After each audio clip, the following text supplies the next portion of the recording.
No Limits uh, speaker session. This is part of a leadership development series that we've worked on over the years. And it's always interesting to get to know people and some of the really, really interesting things they did that were out of the box, looking at the world with no limits. And that's kind of how we got to the name No Limits. But I think getting to know them a little bit is always important because we learn a lot about ourselves by learning about them, especially as people, trying to make a difference. So today I want to welcome Lance Hansche. Is that pretty good? Hansche. Okay. Like a good sneeze. Yes, right. He's got a huge amount of experience, like 48 years. And for those of you who, it's dating myself a little bit, but when you fired up a computer, you had to go through what was called BIOS, BIOS, and I think it's Basic In-Out System. Correct. And so it boots. We used to call it booting the computer. So just because you've got this compilation of some chips and other things, it doesn't just happen. It's got to boot. Today we don't even think about it. And when it boots, I used to always see the Phoenix BIOS, and that was him. And the thing about it is that he created a type of a virtual monopoly without necessarily getting IP the way you think of IP today. It's a new modality, new way to think about it.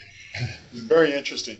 The reason I think it's instructive is because today there's ways that we do things, but I think in the future they're going to be vastly different. We need to be really thinking about different ways to use technology, different ways to protect IP, different ways to protect businesses, different ways to move things into the marketplace. And he has a really, really interesting experience in this area. So it is an honor, a privilege to welcome and introduce Lance Hansche. Thank you. Is it all right with folks if I just sit? Sure. All right. Well, let me just start by saying that the talk is about how to form a virtual monopoly, starting with an engineering consulting company of 3 people. So not nearly as grand as you have here. But to do that, I have to introduce myself and my biases so that you will know what the BIOS part is about. So I'm going to waste 10 minutes of your time on how I got it. Literally 50 years ago this month, I arrived in Cambridge, Massachusetts to go to MIT. And in part of the indoctrination, I'm sure they called it something much friendlier there, but they wanted to impress us with how smart we were. So they put up the math scores for entering class. And I found myself in the bottom quartile because 3/4 of the class hit 800. And I was in the scum below that. And my life, at that point, I became an adult because I realized that my time skating through high school had not prepared me for a life where I was in the bottom quartile.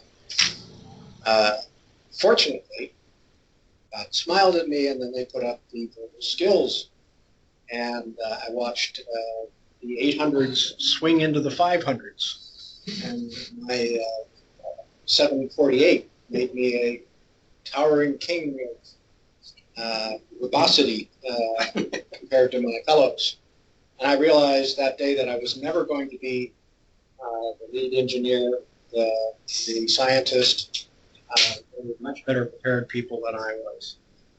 Because when I looked at those 800s, I knew there were people on there, if there was extra credit, they could have done extra credit and just gone and gone.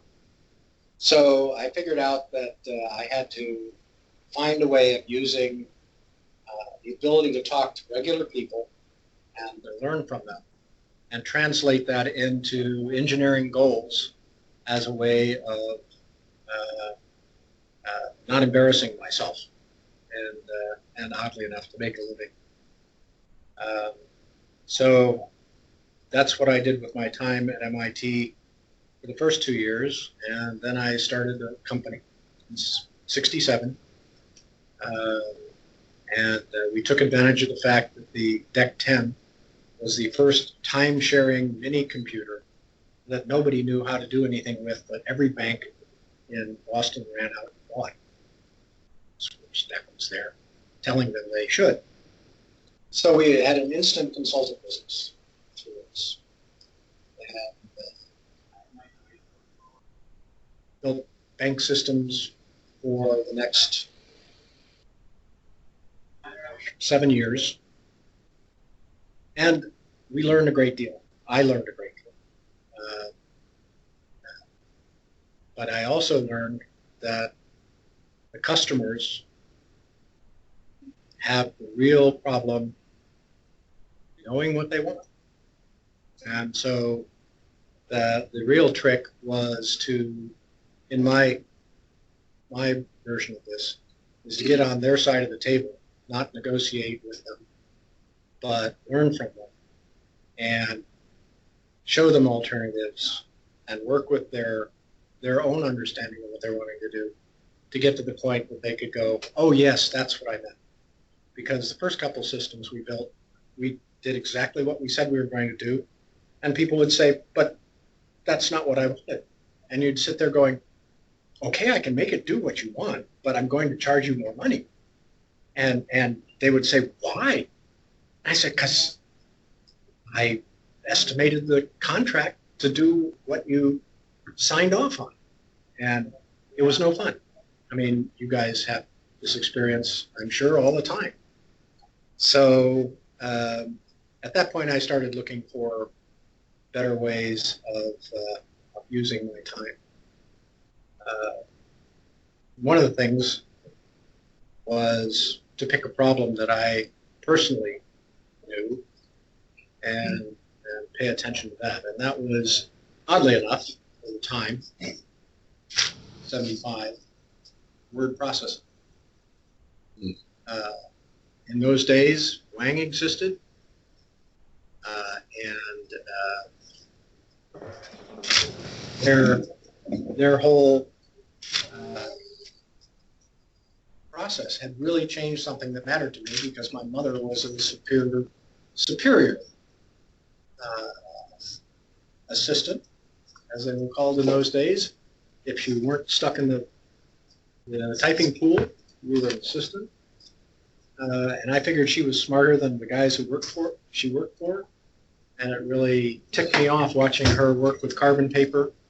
And then, whiteout, whoa, big leap forward. But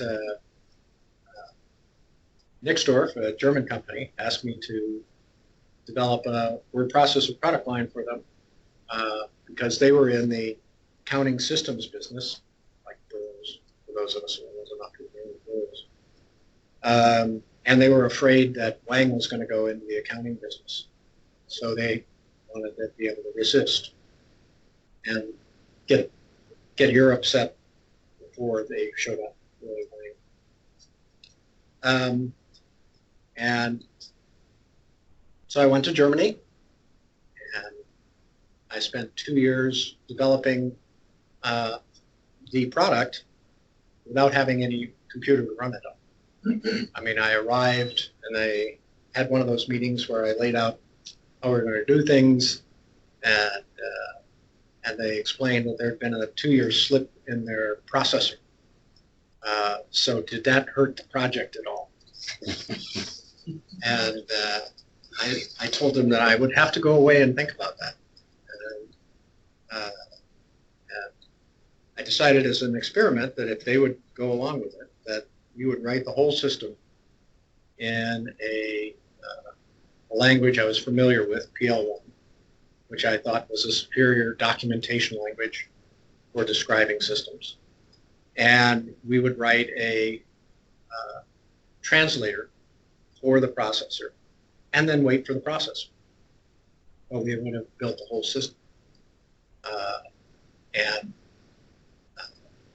once the processor showed up, it took us a month to bring the system online, 2 more months to get it through QA, and it was a rousing success right up to the point that it was presented to the sales force, who didn't know anything about word processing and didn't want a new product. And literally, the management executives came back and announced they were shelving our product. And at that point, I decided I better start being CEO, because I really hated working for 2 years and having the product shelved. So I came back to the United States to do that. And I was comfortable with microprocessors. I had suffered through many of the fun things of 8-inch floppies. I had actually figured out how to do large programs on small systems and introduced ideas into the micro world like a linkage editor. No invention here, guys. These are things that existed in mainframes when they were small. I'm not trying to claim anything other than saying, we're going to run out of 64K. Didn't take much. I mean, that was visionary. 64K was a lot, too. Oh, yeah. That was a big system. So Phoenix started with a first products, a text editor called PMate, and a linkage editor, Plink, and this was the world of CPM and a little off to the edge MS-DOS, but it was a chaotic world because there were people building their own computers out of bits and pieces all over the place, and programs that would run on one system would run on another system, floppies that would read on one system would read on another system. It was just this confusion. And that was the world in which Phoenix was going to bloom. But since that's the main part of the talk, I'll skip forward and say for the rest of my experience, I left the board in '97 because, well, I didn't agree with what they were doing, and started another company to do something wonderful, and we got it done just in time for 9/11 and the dot-bomb, and our customer base basically told us if we could wait 2 years, they were sure that they would be able to come back and buy from us. So that company died. I mean, literally, I had venture capitalists who went out of the venture capital business because their portfolios had just gone poof. We weren't in the internet business. We were doing voice and data over dial-up so that you could do technical support for PCs where the actual support agent could see the screen, take control of the cursor, all things that we do now. Only this was 2000, and we could do it over dial-up, including the voice, so we had to have continuous speech, and we had to have completely lossless data. So we had solved a really interesting problem. We had done a good thing. But external events outside our control, and we failed. So that was a humbling experience, and one that you carry around in your heart. I don't know how many people have ever had to personally do layoffs, but I'll tell you it's a killer. It's a real killer, particularly with people who've been successful and put so much of their life into something. And you tell them, we won, and then we lost. So Those are leadership scars. And since then, I'm now working on a new form of virtual monopoly for to replace the military-industrial complex, which I don't know if you guys have spent much time on the edges of that, but what a bad business. It's all about getting the cash out of the government faster than the government can find out you're not actually delivering on what they expect. I mean, I've seen the programs for managing the cash. So my mind hasn't died. I'm still chunking. So that's what I've done with my 50 years since being a shocked freshman. I'm here on the island because my father-in-law is 93. He's one of 4.2 veterans, so he's one of our national heroes, and he can't remember what day it is. So my wife and I are here, and we're committed to the island. Islands, I'm supposed to say. But we've been dragged out of Silicon Valley kicking and screaming, I may add. But we're here to add value. So that's the personal part. Other than that, by way of full disclosure, my wife is much smarter than I am. But enough about her.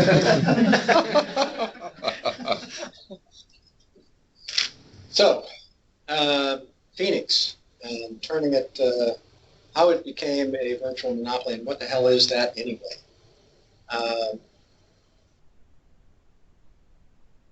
What it is, what it became, is a recognition that in standards-based markets, there are a portion of the requirements of all products which are common, which are meeting the behavioral requirements of the standards on which you build your improv, your new products, your competitive platform.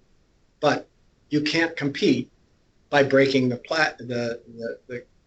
standards, because you won't run. You won't work.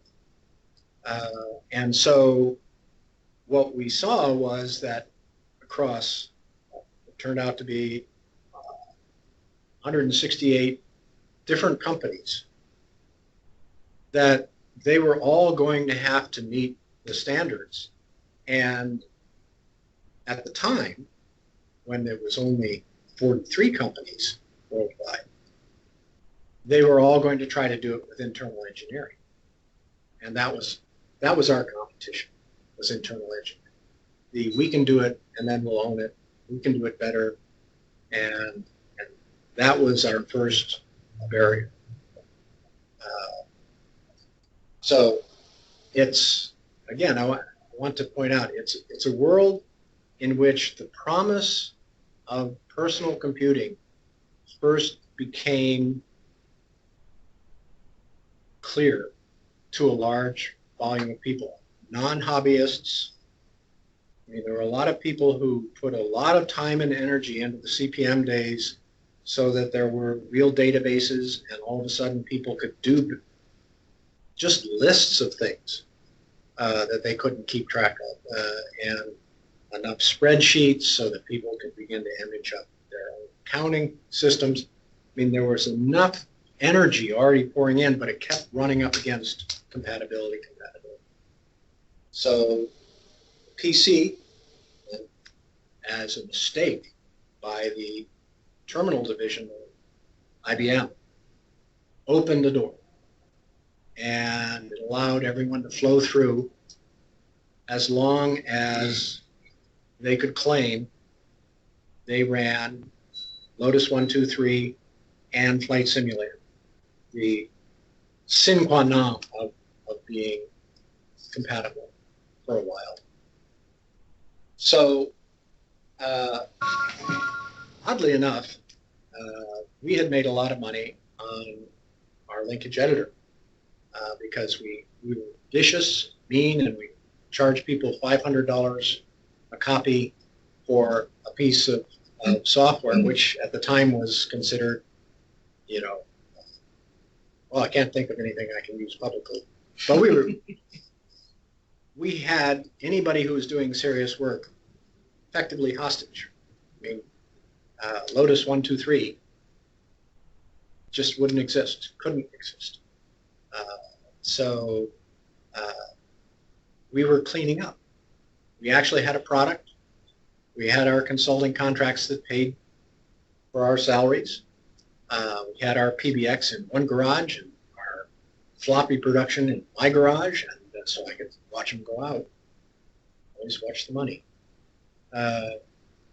And we had $250,000 to invest after taxes. And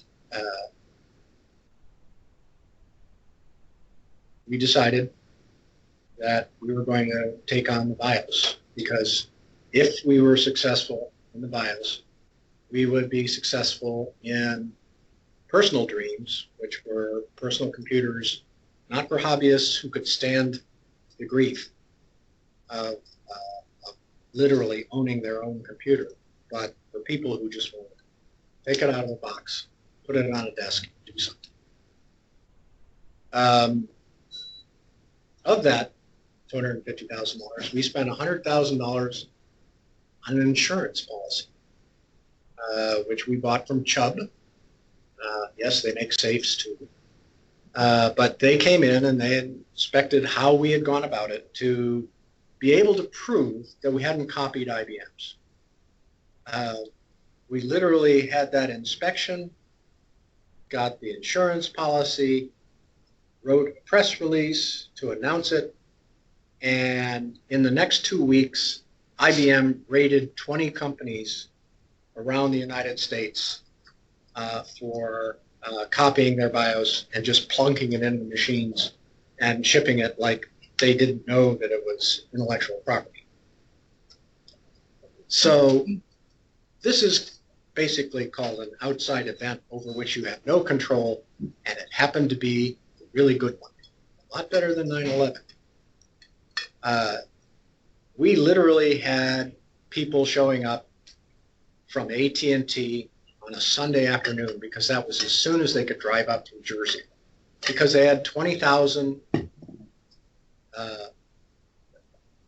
systems come from some offshore supplier, were sitting there in customs, and they couldn't get them out because they didn't have legitimate BIOS. And then, as they say in the ads these days, and then the second shock, because we told them we weren't doing this as consulting engineering. There was no one-time fee. And we were charging a royalty for every BIOS. Now, there was cumulatively at that time about 140,000 computers stuck in customs. So there was a fairly strong economic incentive for people to sign, something that in normal times they would have laughed hilariously and then thrown us out the door. But we were arguing with them that whatever this standard was, it wasn't going to stay the same. Silicon would change, the market requirements would change, it was going to keep going. So we needed to be part of their success, and they could be guaranteed that we were going to help them get their machines out the door, because we wouldn't get paid if they didn't ship. So we had them at the cusp of making that decision because they couldn't ship. And yet for almost 3 months solid, we didn't sleep much because we were literally running around finding out what their motherboards were composed of and figuring out how to make them work, because everybody was making compatible things differently. And that was the job of the BIOS. I mean, that was what it was supposed to do. But what we were showing to them is it wasn't, you know, wasn't a simple process. It wasn't going to be simple to stay current. And we were able to hold to the royalty base, which was a complete anomaly as far as outside engineering for HP, AT&T, DEC, Data General, and oh gosh, TI. I mean, basically everybody who's starting to push out along this line, except for Compaq, who did their own. It was a rush. We really enjoyed it. And then the second rush was the people like Faded Glory Jeans who decided they wanted to go into personal computers because they figured there was a market for personal computers, not in offices, which all the big guys were targeting offices, but in homes. And they were right. They became leading edge. And they did very, very well for 4 years, except they never developed any service department. And leaving a person at home with a PC was a bad thing to do to people, for most of them. So we were rushing forward. We had forced a change in the market in terms of what our relationship was with the engineering companies. Our competition was all around internal engineering in the beginning because, you know, these were the people who said, don't worry, we can do our own, and then copied IBM's and got them in trouble in the first place. So they had sort of tarred their copybook already, but they were going to come back. I mean, because we're collecting royalties and people were selling through in huge volumes, and people would notice how big our checks were, and someone in purchasing would say, can't we do our own? And that was our principal competition at the first blush. And so we had to look at what we were doing in the context of what our competition had to offer. We had to steal from them just about every reason that they could use. We had to convince the engineering leadership that the only way to stay current was to work with us.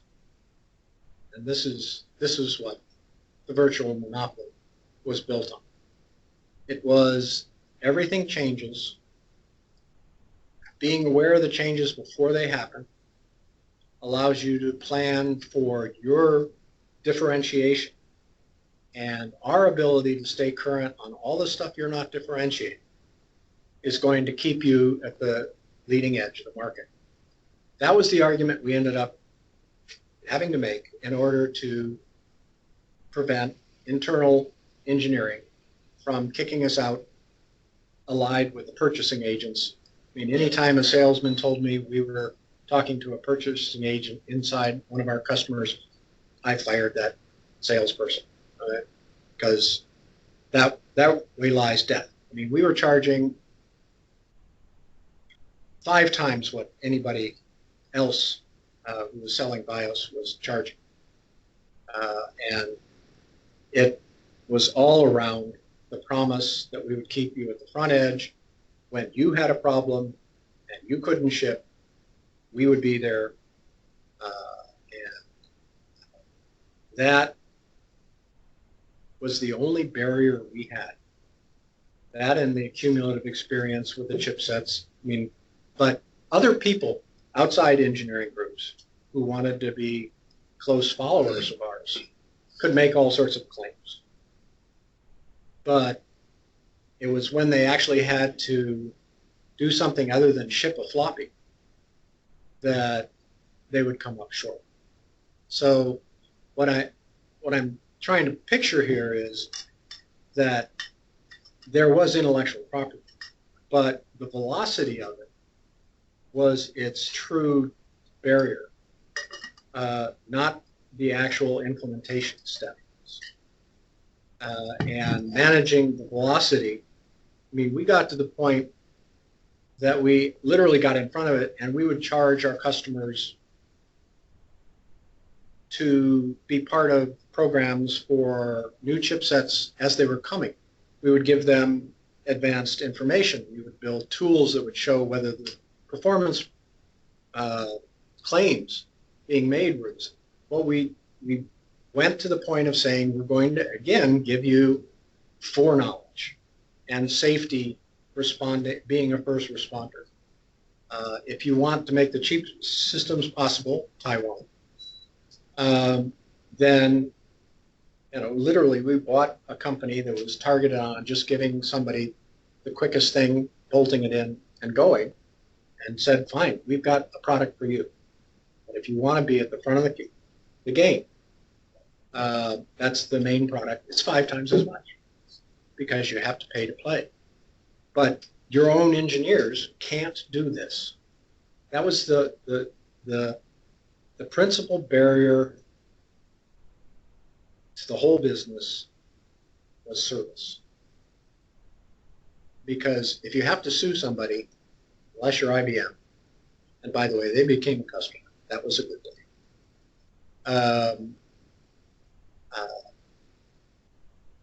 It's too slow. And what we wanted was constant control.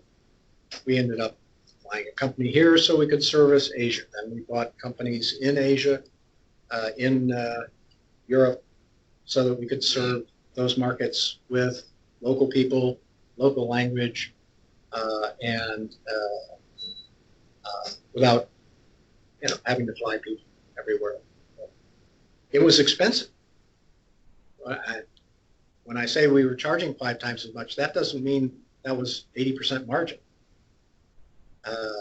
because our cost of delivery was significant. But it was what they were buying. They were buying insurance that they were going to be able to deliver. And so people who thought they were competing with my little black square versus your little black square,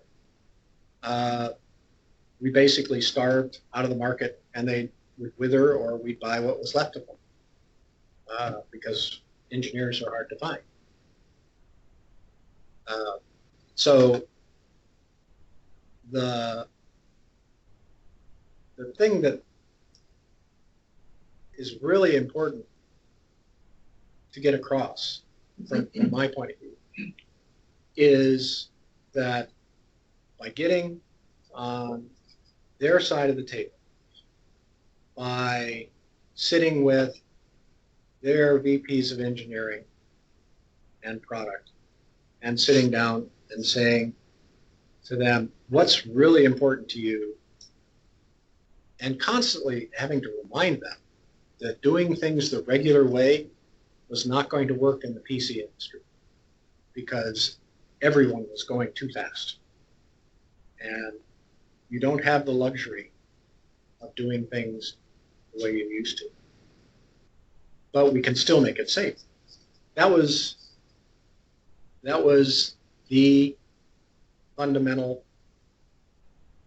strength of the monopoly. And I don't know, we got to 83%, which is pretty good. Of course, the industry compressed a bit, but we had gotten IBM before that. We'd gotten Toshiba before that, who were the two stalwarts. IBM was a surprise. It was also the most painful negotiation I've ever been to, because they wanted to merge product. We kept saying, "We know your product. No offense. We've done 30 times as many of your product over and over again, and we have to satisfy all those people. We can't put any of your code in there." So it's the thing saying is you have the potential with technology to respond to change, but it's the way you respond to the players, these stakeholders, and their governing issues, which is the only true protection you can get unless you have a patent that is a blocker. And even then, you have to fight, and that is indeterminately successful. So I recommend the service model instead, personally, because it feels good to actually help your customers succeed in what they're doing. And also because it's the most painful, or painful. You have to take pains to do it. And so most fast followers won't do it. And they're going to go to the purchasing agents and try to get there on price. And if you're doing a good job on the service level, you can kill them. Well, they shouldn't exist. You're not killing them. They're just discovering they shouldn't exist. Yes, it's the politically correct way of saying it. So, along the way, there are some important things that we've learned. I'll start with the most important one I have to remind myself of every day, which is being visionary.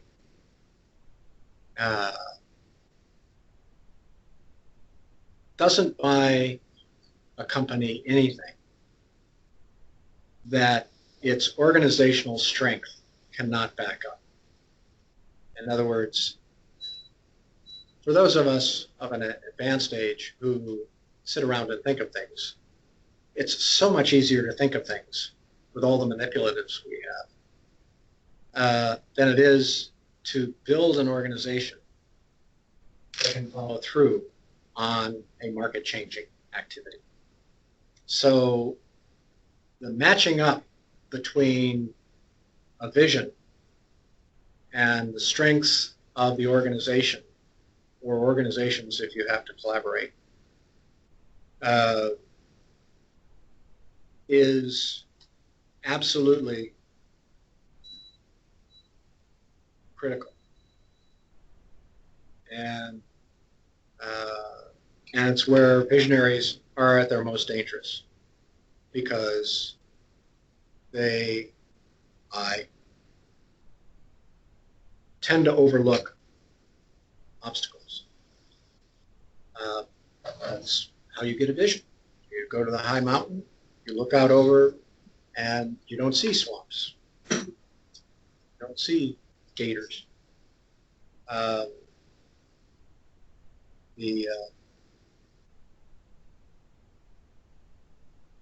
But somebody better. And as my sister, who was one of my program managers at Phoenix, said, you just fly in on your helicopter, give people a rousing speech, draw lines, say, pass this barrier, over here, take this mountain, and then you get back in your helicopter. Your uniform is still clean, and you're off to one of the other divisions. We don't even know where you're going. And we're back in the swamp trying to lay road and fight off the alligators. Really critical to have people who can fight off alligators and lay road. And know that before you set off. So that's a big one. And having a clear understanding of your own organization's strengths is some of the hardest self-reflection and honesty work you can do. Because as collegially oriented people. We tend to not call people on their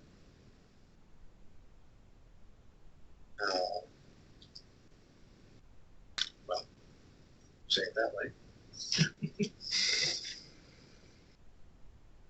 Honesty is hard on a daily basis. It is a discipline that is very rewarding once you get it going, but in the beginning, it is very hard. There are times when you just want to pass over. Say, okay, I'll come back to that. I'll talk to them privately. I know that they didn't actually try to do that, and that the report was failed. It was false. But I'll get to that later, and then get on your helicopter and go to another division because, God, how do you tell somebody they lied? But I've watched this now in the hands of my much smarter wife, and honesty in the organization on a daily basis does more for productivity than I would have ever credited. I would have thought that the simple lies were the oil in the machine, and how we kept from rubbing against each other, and how we got along, and frankly, as she pointed out to me, actually the truth was 20% of my company would do no work, and 5% of the company would do so much bad things in terms of talking to the good people who were trying to do work, that they literally not only were a zero, they were a negative impact on the productivity of the company. So somewhere between 20 and 30% of my company was completely unproductive. That was like 150 people. I went, that's a lot of money. I started in a garage. That's a lot of money. And it's a lot easier for an organization to undertake and handle stress of high change rate if people are honest with each other. I can't tell you any secrets on how to get there. I watch Kathy do it, and every time she does it, I cringe because I'm from the good old boy network where we just didn't do that to each other. But I also watch how things get done and how quickly she can. So that's a big one. Excuse the glasses.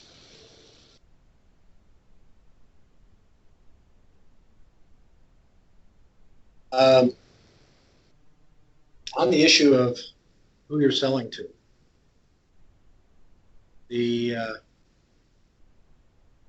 I've written 4 business plans in my career in which I very proudly pointed out that there was no competition for this new and wonderful product, system, service, with all the charts and graphs, wonderful stuff. And it's a lie. It turns out that if you think about it correctly, and I can unfortunately give you instances, that you're competing for a mix. You're competing for money, and money can go anywhere. You're competing for money not with people who are trying to sell the same product. You're competing for money with people who are trying to sell completely different things. You're competing for money with internal departments who are trying to patch over some problem. You're competing for money. You're competing for mind share. You're competing for willpower. And it's not all coming from the direction you're very comfortable in saying you can deal with. When we built the tech support system that I mentioned to you, the VoiceWorks, we had people announce that they had 100% FAQ response success, and that there would be no more customer support engineers necessary in the PC industry. And first off, the guy used to work for me, and I knew he was lying, because he had lied before. But secondly, I turned to the VPs of these very large support divisions and said, you know that isn't true. And they'd say, yes, but the VP of marketing is the one who's actually billed for all the support expense. It goes against the product line. And they really like the fact that that billing will go away. I'd say, but you know it isn't true. And he said, I don't know what to tell you. So we lost 9 months while basically poking away at the marketing sides. We got them to apply the testing to prove to them that end users couldn't use the fax because they didn't know the language of the fax. They just didn't share anything in common. And so we lost 9 months out of our schedule. And that 9 months ran us into 9/11. And so we were killed by competition that wasn't competition. In a current business, we can be killed by budget changes. Well, I'm not being coy. Training system for police. If the federal government comes along and says, you must do this kind of sensitivity training for making sure that you don't kill unarmed black people, then the dollars vanish from the training budget and go into that because their insurance companies demand it. So literally the police departments are not even in control of their own budget because they have to buy insurance because of all the liability dollars that they spend every year. So there is competition all the time. And it's really important to keep that in your awareness, otherwise you'll overextend, which I've done twice. And I've gotten clobbered by things or even on my map. And that's really painful. Well, with the time we've got left, I wanted to open it up for questions, if that's Sure. So, I gather you can probably go on for quite some time with these interesting insights. Oh, I ad nauseum. But what I wanted to do was to see if people had questions, because this covers actually a really interesting swath in history as well, with an industry that didn't exist. So you're going all the way back to DEC, to an industry that most people here don't ever think about because it's integrated into everything we do. So, I mean, that alone is really interesting. But questions? Here's a question from Kauai. Can you hear me? Sure. Hey, Randy. With your ability and your promise to your customers to stay ahead of the other competition, your insurance policy for the BIOS, how are you able to forge such a strong relationship with Intel? Because it seems like unless you had privy to their next generation chipset, you wouldn't be able to deliver on that promise. Thank you very much. No, absolutely true. And our relationship with both Intel and Microsoft were real management challenges because they would have secrets that they would want to keep from their customers because they had shipping schedules, they had revenue forecasts, they had all sorts of things that they hoped that they wouldn't notice. And at the same time, it was our job to make sure that they did notice. So we would have very tense conversations with product line managers from Intel when we would put out a notification that the build of a chip that they had just shipped was electrically not up to spec on important features, and our customers would ship the chips back to Intel. Somebody's bonus would go bluey in their face, and we would get, threats. There were always threats coming from Microsoft and Intel that they'd do it themselves. We told them, go right ahead, because it's really tiring. And I'm sure you've got a lot of people you want to do, who want to do what we're doing. And they would always go away and just be pissed off. The thing is, we had to be as critical to their new product plans as we were to our customers' new product plans. We were Swiss.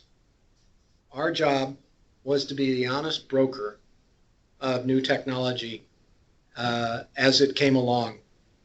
And insofar as we did that, we met our promises to everyone. Whether individual product managers were embarrassed, whether chipsets got bounced.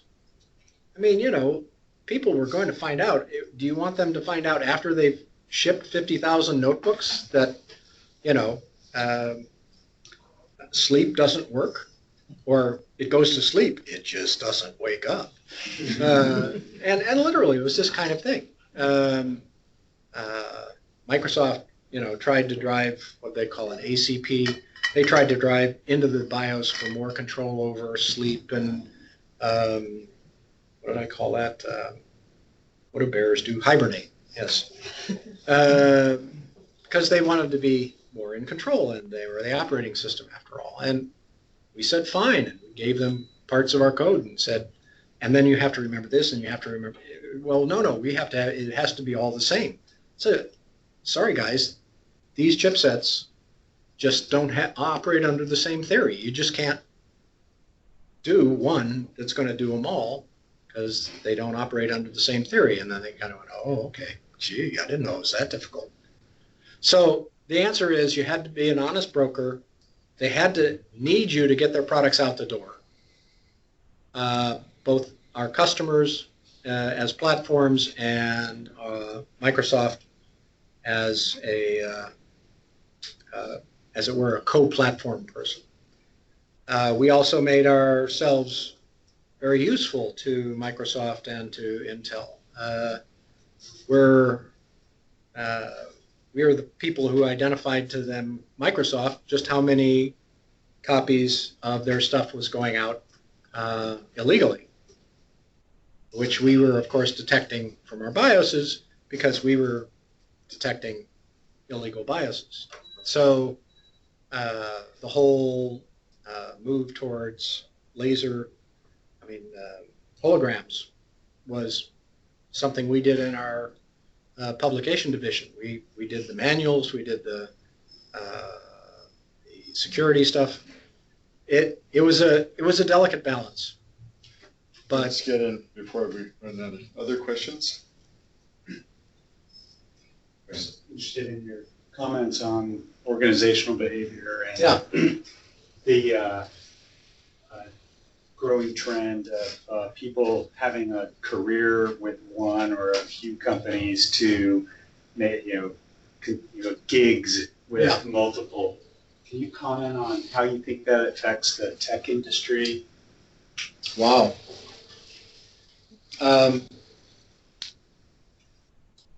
The thing that I think is the biggest problem is it ensures that the company is the investor of last resort in the individual. I mean, there's I think we should be using Tableau on this. Okay, you go out and buy the YouTubes. You swat up on it. I'll buy the license. But I'm not paying for you to be educated on something you're carrying away with you. it's a different way. I'm less comfortable. I preferred investing in people. But again, you did that on the basis that they were going to be around and that the investment was going to be a mutual success. Now that the gig thing, takes that apart. So I didn't know it was that common here. I would have thought there just aren't enough places to go. I mean, in the valley, it's horrendous. I mean, what do you mean I have to come to work? And I'm doing all my programming in my jammies, because they're silk. Sorry. One more question. Sure. Go ahead. So I can see this conflict with somebody or with a company. They're trying to see if they want to do it in-house or do it outside. So where are the critical people within those larger organizations that? The thing is that what you have to identify is the people who are measured only by success, overall success. So that when the VP of engineering is measured by when he turns something over to manufacturing, he is an element, but he's not the be-all and end-all.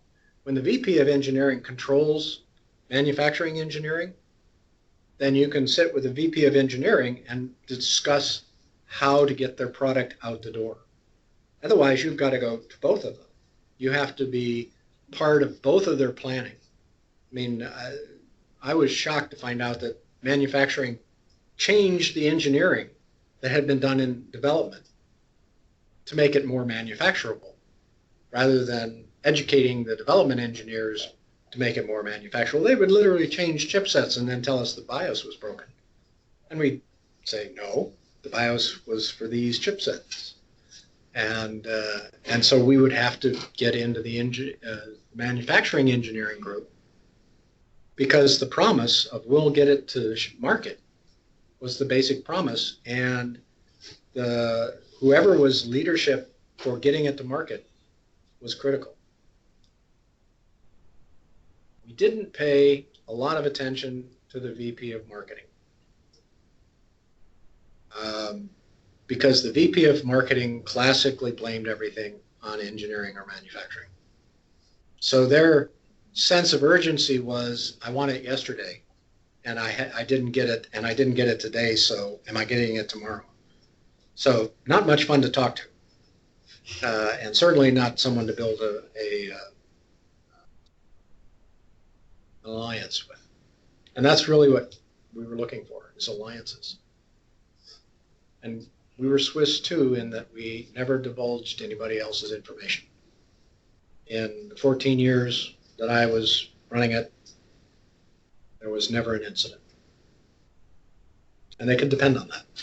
Well, they did depend on that.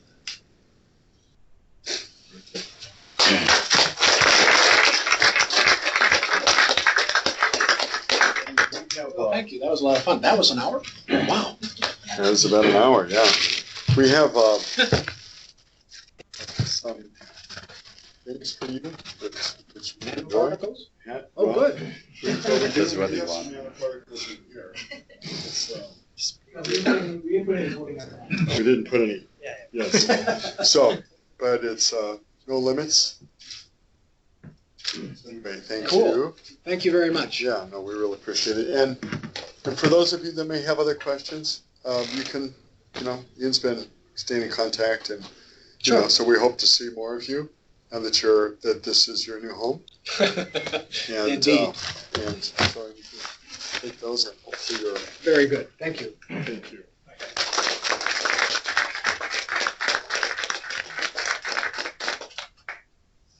So how did you do pricing? Like, what was it per unit? So